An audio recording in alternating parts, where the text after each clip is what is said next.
very easy to reduce Rome to a decadent empire with loose morals and bloodthirsty rulers. But the truth is that the people of Rome were more than that, and the art of Rome was more than just a ripoff of Greek art. So, keeping up with the Romans. The legend has it that the founding of Rome was in 753 BCE by Romulus. And from then to 211 BCE, you don't have much of distinctively Roman art. In fact, in his Marcellus, Plutarch wrote, For before this time, Rome neither had nor knew about such elegant and exquisite productions, nor was there any love there for such graceful and subtle art, but filled full of barbaric arms and bloody spoils, and crowned round about with memorials and trophies of triumphs, she was not a gladdening or a reassuring sight, nor one for unwarlike and luxurious spectators. Fine, I was exaggerating, I admit it. You've got to excite readers. I never claimed to be a historian.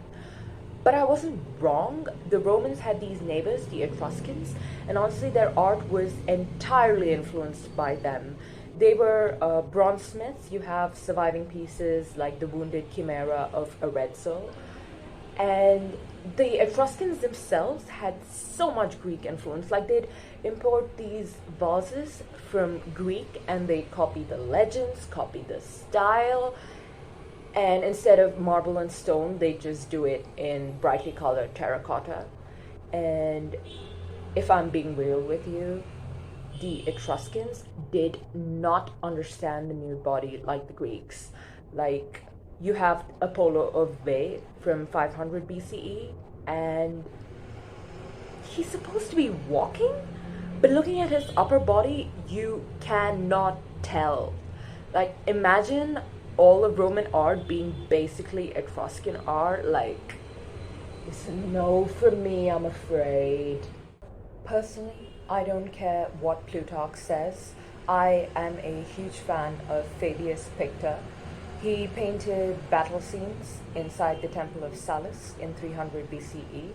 Apparently they're lost now, but come on, so little painting has survived from the ancient world. The fact that some Etruscan paintings, like the tomb paintings, have survived at all gives such an interesting insight. And shameless plug, I talk about Fabius in my historical writings. Check them out.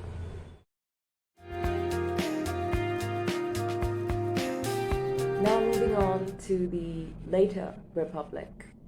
So in 211 BCE, the Greek metropolis of Syracuse was captured and ransacked by Roman general Marcellus, and from then on, you had this influx of Greek art and artists into Rome. The Hellenistic influence during this period was overwhelming, and all aspects of art and architecture were impacted. Only the native veristic slash naturalistic style of portraiture remained mostly unmodified. Honestly, it's getting ridiculous. Like, I was okay with it at first, all this Greco-Roman blending. And there were some good things. There was like those Ionic volutes or those friezes of a Roman battle at Delphi. But back home here, it's becoming sickening.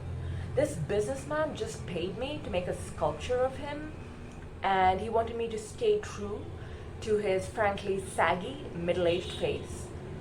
And he wanted the body of a nude Greek athlete. Like, mate, you're 55. You don't look like Heracles. Stop it. Get some help. And I will bet you 50 denarii that some wannabe Alexander the Great is going to be next. Yeah. It's all the fashion nowadays to mix up a bit of Greek, a bit of Roman, and I personally love it. You have the traditional veristic Roman face, paying respect to the beauty of aging, and you combine that with the classical heroic Greek torso. Delicious. And not to brag, but when I was marching through the East, victorious, of course, people did say I was a god, and I was like, so flattering, stop it. But it's true, and my hero is Alexander the Great. And I thought, what would look better on my bust than his gorgeous locks? Like,